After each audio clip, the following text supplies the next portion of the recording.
सभी का स्वागत है कार्यक्रम हमारा स्वास्थ्य में। मैं हूं प्रीति। दर्शकों, जैसा आप देख रहे होंगे, हम अभी एक अस्पताल के परिसर में मौजूद हैं जिसका नाम है लोकनायक जयप्रकाश अस्पताल।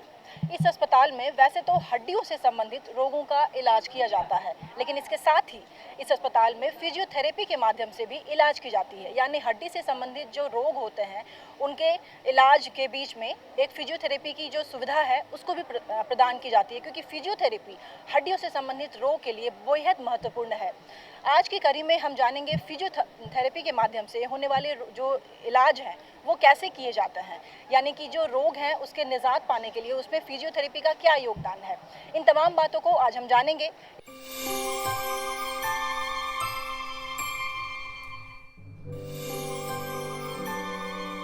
दर्द कैसा भी हो, कष्ट तो देता ही है। चोट, मोच, सर्वाइकल पेन, गठिया या किसी दुर्घटना के बाद शरीर में आई समस्याएं बहुत ही तकलीफदेह होती हैं। रोग से छुटकारा पाने के लिए हम कई चिकित्सा पद्धतियों को अपनाते हैं, कई तरह की दवाइयां लेते हैं। दर्द से छुटकारा पाने के लिए दवा लेना ही काफ़ी नहीं होता है। इसके अलावा भी कई थेरेपियां हैं जिसे बिना दवा के या दवा के साथ अपनाकर आपको दर्द से मुक्ति मिल सकती है। समय के साथ कई प्रयोग किए गए। फिजियोथेरेपी भी वैज्ञानिक पद्धति से प्रमाणित ऐसी ही चिकित्सा विधा है जिसमें मरीज के मोबिलिटी, फंक्शन और संतुलन को रिस्टोर या मेंटेन करते हैं, जिससे कई तरह के रोगों से निजात पाया जा सकता है। ये मेडिकल साइंस की एक शाखा है।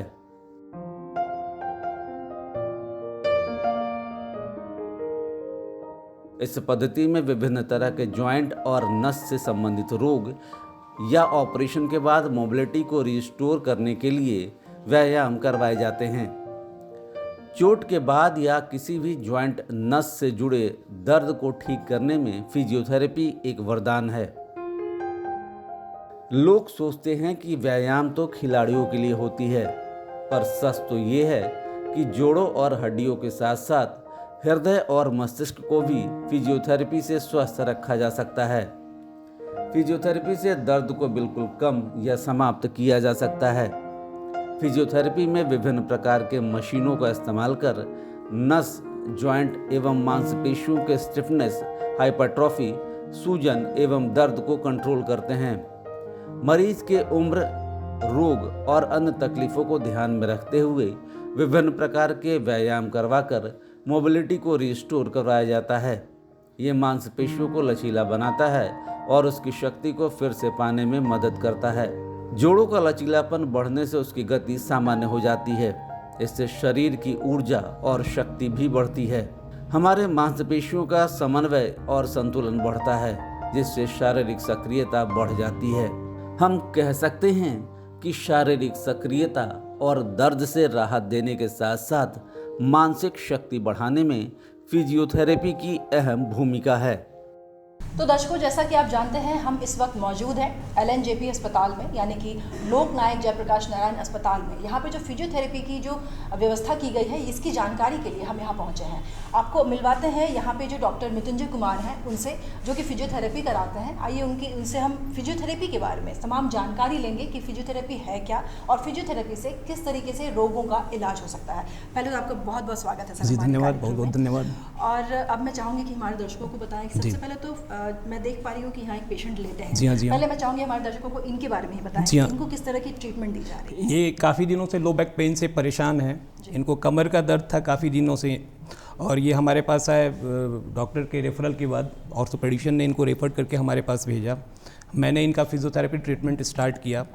पहले तो मैंने इनको इलेक्ट्रोथेरेपी के माध्यम से हिटिंग देकर शॉर्ट वेव डायथर्मी या इस तरह के और भी डी फिटिंग इफेक्ट वाले इक्विपमेंट्स है जिनके माध्यम से पहले इनका दर्द को मैंने कम किया।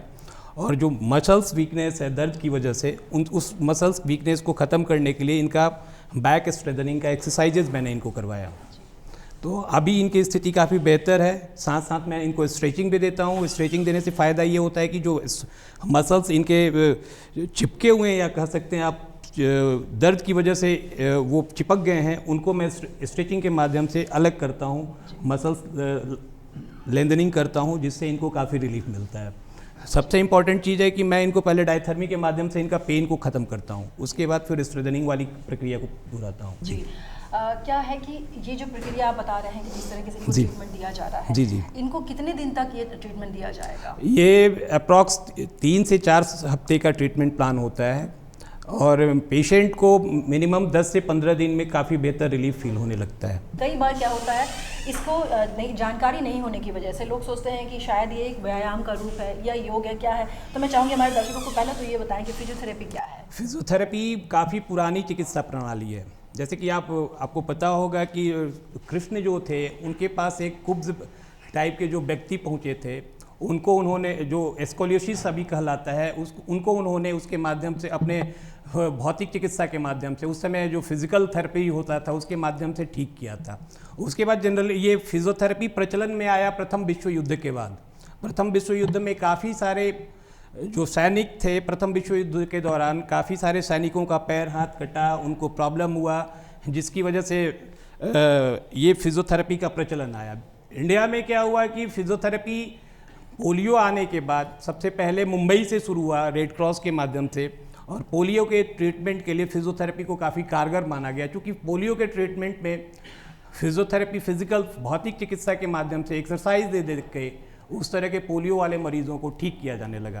तो पोलियो के मरीज उसके माध्यम से ठीक होने लगे। धीरे धीरे प्रचलन बढ़ता गया और आज स्थिति ऐसी है कि भौतिक चिकित्सा के बिना मेडिकल साइंस का कोई भी स्ट्रीम अधूरा है, क्योंकि सारे स्ट्रीम्स में, मेडिकल साइंस के सारे स्ट्रीम्स में, न्यूरोलॉजी हो, ऑर्थोपेडिक्स हो, गायनी हो, इवन पेडियाट्रिक्स हो, सब जगह फिजियोथेरेपी की आवश्यकता है।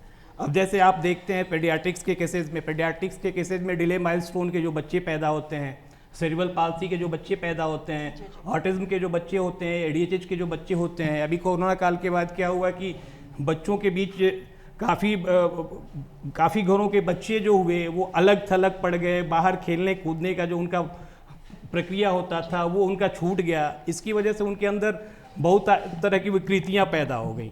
वो सारी विकृतियों को फिजियोथेरेपी और ऑक्यूपेशनल थेरेपी दोनों के कंबाइंड ट्रीटमेंट प्लान से ठीक किया जाने लगा, किया जाता है। और रही बात सीपी के केसेस ऑल ओवर इंडिया में 0.3% हैं।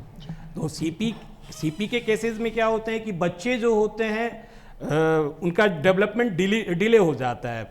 जनरली होता है क्या है कि बच्चे जब पैदा होते हैं उस समय उनका लेट बर्थ क्राई होने की वजह से प्रॉपर्ली ब्रेन का जो पार्ट होता है वो फंक्शनल नहीं हो पाता है, जिसकी वजह से उनका डेवलपमेंट डिले हो जाता है। बैठने का जो समय होता है वो उस समय पे नहीं बैठ पाते, खड़े होने का जो समय होता है वो उस समय पे खड़ा नहीं हो पाते। वैसे कंडीशन में हम लोग उनको फिजियोथेरेपी के माध्यम से उनके सारे एडीएल को कंप्लीट करते हैं और उनको एबल करते हैं कि वो अपनी सारी प्रक्रियाओं को युवा अवस्था में प्रॉपर्ली सही तरीके से कर पाएँ। यानी अगर ये कहा जाए कि फिजियोथेरेपी जो है एक तरीके से अभिन्न अंग बन गया है हमारे जी हाँ, आज के लाइफ जी हाँ, जी हाँ, जी हाँ, कि इसमें हमें अगर किसी तरह की कोई तकलीफ है, खासकर जो आपने बताया बच्चों जी, ये मैंने पहले भी बात की थी कि ये ऑटिज्म जो खास करके जी, देखा जी, जा रहा है, जी, उस पे जी, भी बहुत कारगर जी हाँ, जी हाँ, जी हाँ, बिल्कुल जी जी। एक चीज़ और है कि जो इसमें तकनीक की जो इस्तेमाल की जाती है, जी, मैं जी। चाहूँगी हमारे दर्शकों को बताएं कौन कौन सी तकनीक, क्योंकि कई बार जो होता है लोग इसको समझ नहीं पाते या जान नहीं पाते हैं कि किन तकनीकों से इलाज किया जाता है। फिजियोथेरेपी में बहुत सारी तकनीकें आ गई हैं। पहले तो हम लोग फिजियोथेरेपी में 2 ही तरह की तकनीक को इस्तेमाल करते थे। एक हमारा इलेक्ट्रोथेरेपी हुआ करता था और एक एक्सरसाइज थेरेपी हुआ करता था। लेकिन रिसेंट में अभी बहुत सारी तकनीकों का इस्तेमाल करके हम लोग मरीजों को और बेहतर तरीके से ट्रीट करते हैं।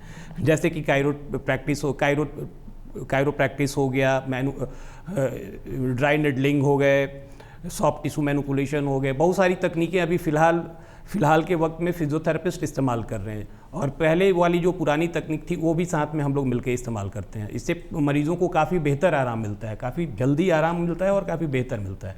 यानी अगर हम ये कहें कि दिन पर दिन जो है इसमें बढ़ोतरी होती जा रही है, नए टेक्निक्स को शामिल किए जा रहे हैं ताकि ज़्यादा से ज़्यादा रोगों में रोकथाम के लिए जो है इसके इस्तेमाल में आ सके। जी जी जी। अब हम चाहेंगे कि जो कई बार ऐसा देखा गया है कि जो पुराने रोग से लोग जूझ रहे हैं, खास करके जो 60+ जो मदर्स हैं, जो फीमेल्स हैं या मेल्स हैं, उनको ये जो तकलीफ है कमर दर्द या घुटनों में दर्द, ये बहुत ज़्यादा आजकल हो रहा है। तो उसमें किस तरीके से कारगर है फिजियोथेरेपी? गैरियाट्रिक केयर में इसमें फिजियोथेरेपी का काफ़ी अहम रोल है। अभी फ़िलहाल बिहार में क्या है कि गेरियाट्रिक केयर्स के लिए बहुत सारे बुनियाद केंद्र खोले गए हैं। जो बिहार सरकार के प्रोजेक्ट है, बुनियाद केंद्र सारे सब डिविजनल लेवल पे खोले गए हैं। वहाँ पे गेरियाट्रिक केयर के लिए 60+ वाले जो व्यक्ति हैं उनको फिजियोथेरेपी की सुविधा मुफ्त में प्रदान की जाती है। तो फिजियोथेरेपी का काफ़ी अहम रोल है इस तरह के मामलों में। जैसे घुटने का दर्द है, घुटने के दर्द में भी हम फिजियोथेरेपिस्ट काफ़ी बेहतर रिजल्ट देते हैं मरीजों को।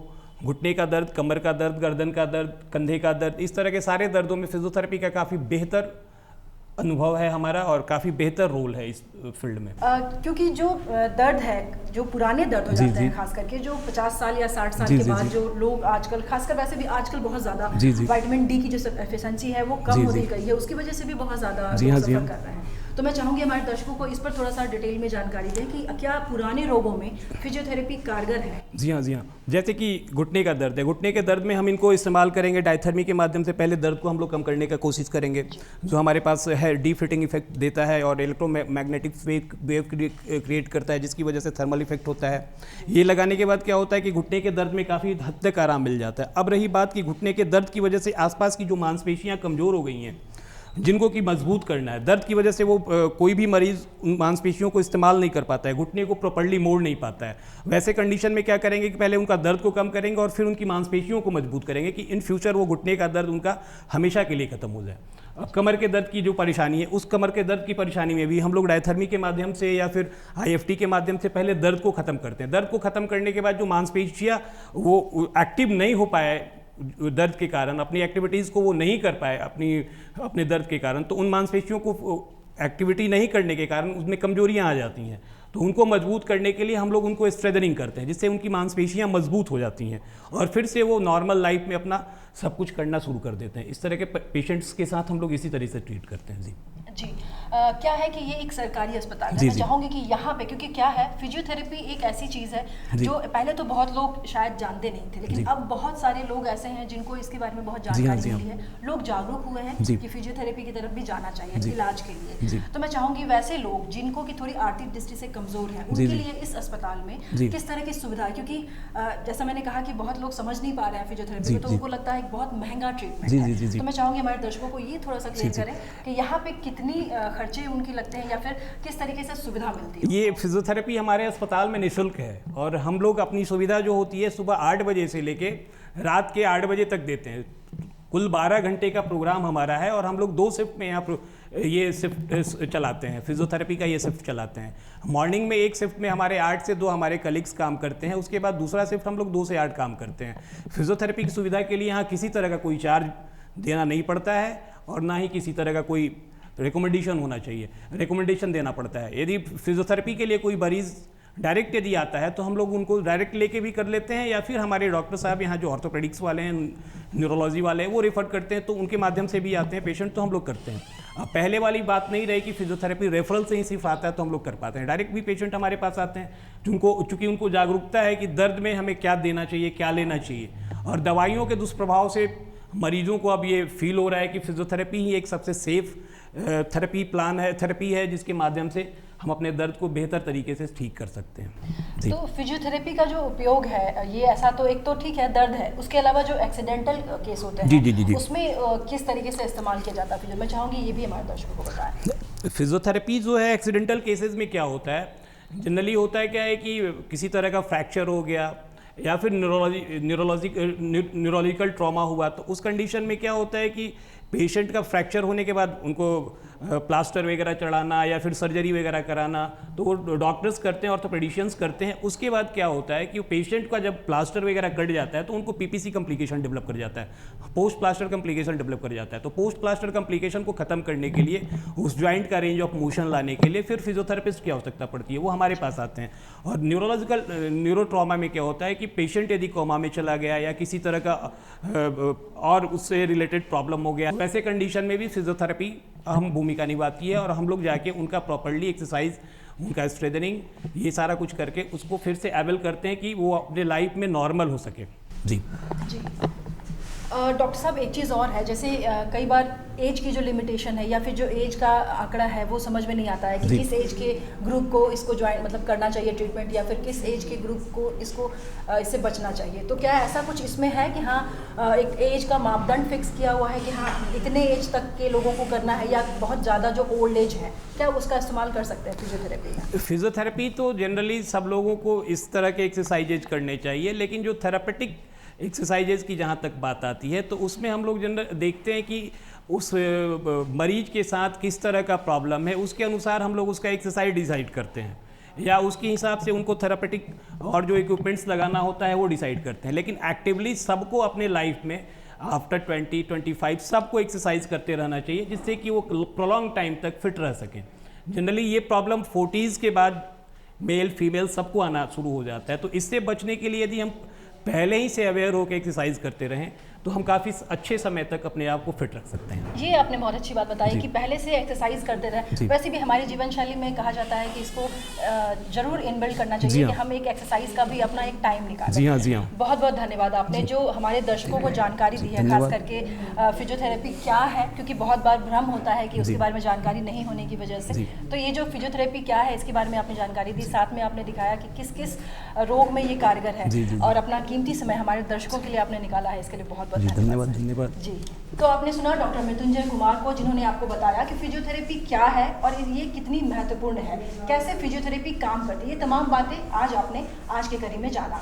चलिए आपको मिलवाते हैं डॉक्टर स्नेहा से, जो बताएंगी कि फिजियोथेरेपी के बारे में कि क्या है, और साथ ही हम जानेंगे यहाँ एक पेशेंट लेटी हैं, उनके साथ फिजियोथेरेपी उनको दी जा रही है, उनके बारे में भी हम जानकारी लेंगे। पहले तो आपका बहुत बहुत स्वागत है मैम हमारे कार्यक्रम में। और अब मैं जानना चाहूँगी कि ये जो पेशेंट लेटी हैं इनको किस तरह की तकलीफ थी और अभी इनको किस तरह की थेरेपी दी जा रही है? एक्चुअली इनको ना फ्रोजन शोल्डर का प्रॉब्लम है। फ्रोजन शोल्डर में क्या होता है, जैसा कि नाम से ही हम लोग जानते हैं फ्रोजन, जो शोल्डर के जो मसल्स होते हैं ना वो फ्रीज हो जाते हैं, और उसके कारण क्या होता है कि रेंज ऑफ मोशन मतलब रेंज जो होता है, जैसे हमारा नॉर्मल रेंज होता है हाथ का, वो फुल रेंज होता है 130 डिग्री, तो ये रेंज जो होता है ये रिस्ट्रिक्टेड हो जाता है। जैसे कि ये बहुत लोगों में वो सीवियरिटी पे डिपेंड करता है, कंडीशन की सीवियरिटी पे डिपेंड करता है, मतलब जितना सीवियर कंडीशन होगा उतना ज़्यादा रेंज रिस्ट्रिक्टेड होता है और काफ़ी पेनफुल भी होता है ये।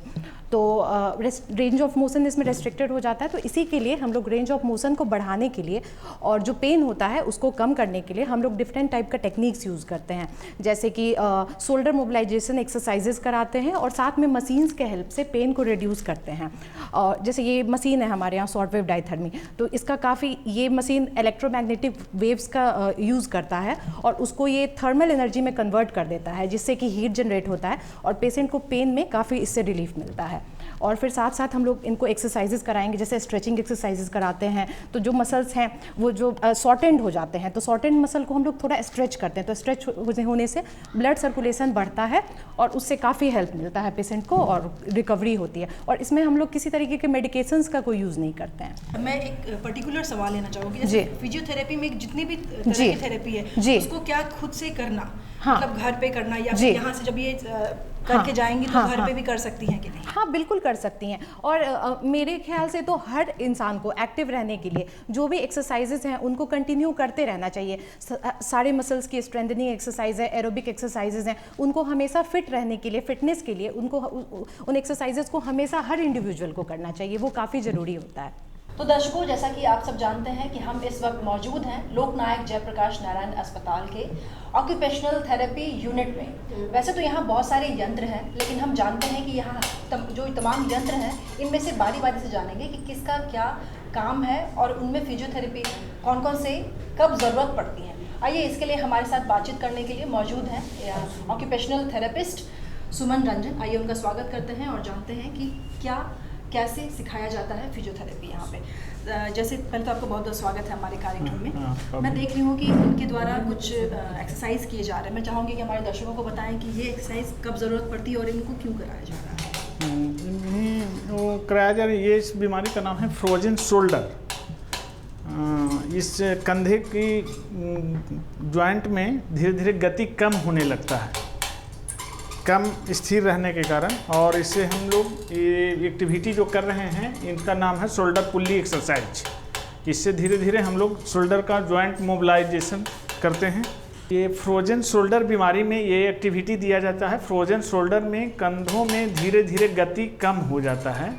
क्या होता है कि कई बार ऐसे लोग हैं जिनके बारे में हमें पता नहीं होता, जैसा आपने बताया कि इनको फ्रोजन शोल्डर की समस्या थी। मैं चाहूँगी कि हमारे दर्शकों के लिए ये समस्या आखिर क्या है और ये समस्या होती कैसे है, फिर इससे निकलने के लिए जब हम फिजियोथेरेपी के पास जाएंगे तो फिर उनको ये क्या फिजियोथेरेपिस्ट से ही लेना चाहिए, ये सारी बातें आप हमारे दर्शकों को बताएं। हाँ, फ्रोजन शोल्डर जो होता है ना, कंधे की गति कम होने के कारण से फ्रोजन शोल्डर होता है। इसे पेरियार्थराइटिस भी बोलते हैं और चोट लगने के कारण भी होता है। और 50 के उम्र के बाद ये ज़्यादा लोगों में होने का चांसेस ज़्यादा होते हैं। इसके लिए हम लोग ये पुल्ली एक्सरसाइज देते हैं और शोल्डर व्हील एक्सरसाइज भी है, फिंगर लैडर भी है। इससे शोल्डर का मोबिलाइजेशन होता है, धीरे धीरे कंधे का रेंज ऑफ मोशन बढ़ने लगता है। तो आइए आपको मिलवाते हैं एक और ऑक्यूपेशनल थेरेपिस्ट से। मैम यहाँ पे है मंजूश्री, उनसे जानेंगे कि यहाँ एक और प्रक्रिया उनके द्वारा कराया जा रहा है, ये प्रक्रिया क्या है और इसकी ज़रूरत फिजियोथेरेपी में कब पड़ती है। पहले तो आपका बहुत बहुत स्वागत है मैम। मैं जानना चाहूँगी कि इनके द्वारा जो प्रक्रिया की जा रही है इसके बारे में आप हमारे दर्शकों को बताएं कि और इसकी ज़रूरत कब पड़ती है। ये फिंगर लैडर है और ये पेशेंट को जो है जैसे पेरियार्थराइटिस वगैरह जोड़ में शोल्डर व्हील में जो जकड़न और ये जो हो जाता है शोल्डर में, तो इसको रेंज को पूरा करने के लिए बताया जाता है पूरा ये के लिए। और इससे फिंगर का भी एक्सरसाइज होता है इसमें। चलिए ऊपर तक ले जाइए, ऊपर तक ले जाते हैं। एक इस स्थिति में करते हैं और एक साइड में भी इस तरह से करते हैं। ऐसे सीधा ले जाइए ऐसे करके, तो इससे रेंज ऑफ मोशन जो है इनका मतलब ऊपर जाने का वो बढ़ता है इससे बार बार रिपीट करने से। ये जो है पेरियार्थराइटिस मतलब शोल्डर जॉइंट में जो जकड़न हो जाता है उसमें और मतलब रेंज ऑफ मोशन जिसका रिस्ट्रिक्ट कर जाता है, यानी कि उसमें दिक्कत हो जाता है ऊपर हाथ उठाने में। तो इस विधि से फिंगर लैडर से हम लोग यूज़ करते हैं और उससे पेशेंट को बोलते हैं करने के लिए और इससे रेंज ऑफ मोशन जो है बढ़ जाता है। ये बच्चा जो है सीढ़ी पर फिसल कर गिर गया था, जिससे एल्बो जॉइंट में इसका फ्रैक्चर हो गया था। तो उससे होता है कि फ्लैक्शन एक्सटेंशन यानी सीधा करने का और ये जो करते हैं मूवमेंट वो दिक्कत हो जाता है उसको। और प्रोनेशन सुपानेशन यानी इस तरह जो करते हैं प्रोनेशन सुपानेशन उसमें दिक्कत हो जाती है। और रिस्ट में भी ये मसल्स जो है उसका पावर कम हो जाता है। तो इसके चलते जो है इस एक्सरसाइज को हम लोग करवाते हैं, जिससे होता है कि प्रोनेशन सुपानेशन जो है उसका इम्प्रूव करता है और फिंगर्स का भी मूवमेंट होता है, जिससे फिंगर्स में ताकत आती है। और एक्टिविटीज़ जो है ये हैंड एक्टिविटीज़ भी हम लोग करवाते हैं। ये एक पेग बोर्ड है, ये फिंगर्स के ताकत को बढ़ाने के लिए जो है किया जाता है। और दूसरा ये है कि जैसे सेरेब्रल पॉल्सी केस जो होता है, ऑटिज्म का जो केस आता है बच्चों में, जो दिमाग का जो है डिजॉर्डर जो होता है कभी कभी, उसमें जो करवाते हैं हम लोग, जो नहीं पकड़ पाता है नहीं कर पाता उसमें करवाते हैं। इसमें जो है हम लोग कलर शेप साइज सब जो है बताते हैं सेरेब्रल पॉल्सी और ऑटिज्म के केस में। जैसे ये ग्रीन कलर है तो उसको बताते हैं हम लोग येलो कलर है, और ये ब्लू कलर है, ये रेड कलर है, ये सब बताते हैं। और वो पिक करता है ये, तो इससे होता है कि हैंड का एक्टिविटी जो है वो बढ़ता है करने से। ऑक्यूपेशनल थेरेपी यूनिट्स के अंदर बहुत सारे इक्विपमेंट्स रखे हुए हैं जिनको इस्तेमाल किया जाता है फिजियोथेरेपी करने के लिए। हम जानना चाह रहे हैं कि यहाँ पे जो मौजूद हैं उनमें से कौन कौन से आपके लिए ज़्यादा कारगर है और कब कब ज़रूरत पड़ सकती है। हमारी कोशिश यही है कि हम आप तक ज़्यादा से ज़्यादा जानकारी पहुँचा सकें। तो आइए, यहाँ पे एक मैम है जिनका जो कि ऑक्यूपेशनल थेरेपिस्ट हैं, आइए उनसे जानते हैं। उनके साथ एक इक्विपमेंट रखा हुआ है, उनसे जानने की कोशिश करते हैं कि ये इक्विपमेंट किस तरह से काम करता है और इसकी जो ज़रूरत है किन को पड़ सकती है। पहले तो आपका बहुत बहुत स्वागत है मैम हमारे कार्यक्रम में। पहले मैं जानना चाहूँगी कि ये जो इक्विपमेंट्स हैं इसकी ज़रूरत कब और किन को पड़ सकती है। मैम ये तो है रिस्ट सर्कमडक्टर, जैसे कि ये हेमीप्लेजिया के केस में भी दे सकते हैं, चाहे जिनको रिस्ट का फ्रैक्चर हो गया, जैसे कोलिज फ्रैक्चर हो जाता है, जिसमें कि आउट स्ट्रेच हैंड हो जाता है, कोई गिर जाता है पेशेंट तो उसका फ्रैक्चर हो जाता है, तो उसके बाद हमको क्या होता है कि हम एक्सरसाइज के बिना उसका पावर नहीं आएगा, इसलिए हम लोग इसको स्ट्रैप्स के हेल्प से बांध देते हैं, फिर उसको प्रोनेशन सुपिनेशन की मदद से ऐसे मूवमेंट करवाते हैं। और यहाँ पे ये जो दिया हुआ है इसको इसके अनुसार टाइट भी कर देते हैं पावर, ताकि उसका अच्छे से रहे, फिर ये उसका मूवमेंट इम्प्रूव करता है। ये है निर्मल फिंगर एक्सरसाइज है, जैसे कि इसका रिस्ट में भी होता है एक्सरसाइज, इससे देते हैं पावर बढ़ाने के लिए। फिंगर का भी अगर फ्रैक्चर रहता है तो सारे फिंगर्स में फंसा के और फिर उसका नीचे में वेट दिया गया है, उसको वेट के अनुसार हम लोग पेशेंट को बोलते हैं चेयर पे बैठा करके और फिर उसको एक हाथ से स्टेबलाइज करके और बोलते हैं कि खींचने के लिए, और ऐसे उसका मूवमेंट होता है फ्रैक्चर में। ये हो गया hand grip finger gripper exercise है, इसमें ये भी हेमीप्लेजिया के केस में देते हैं, जिसका मसल्स का बहुत वीकनेस हो जाता है, हैंड का पावर लॉस हो जाता है, तो उसमें ये देते हैं। इसको बार बार बोलते हैं कि 10 टाइम्स ऐसे रोक के 10 सेकेंड तक रोक के रखने के लिए, फिर रिलीज़ करने के लिए। इससे उसका टाइम लगता है लेकिन धीरे धीरे पावर आता है। तो दर्शकों, जैसा कि आज आपने जाना कि फिजियोथेरेपी कितनी ज़रूरी है, ख़ास करके तब जब आपके हड्डियों में किसी तरह की कोई समस्या हो और किसी तरह की कोई एक्सीडेंट हो गई हो, उसके बाद फिजियोथेरेपी की क्या भूमिका है उसको भी आपने जाना। तो आज के लिए बस इतना ही। अगले अंक में एक नई जानकारी के साथ फिर से हाजिर रहूँगी, तब तक के लिए नमस्कार।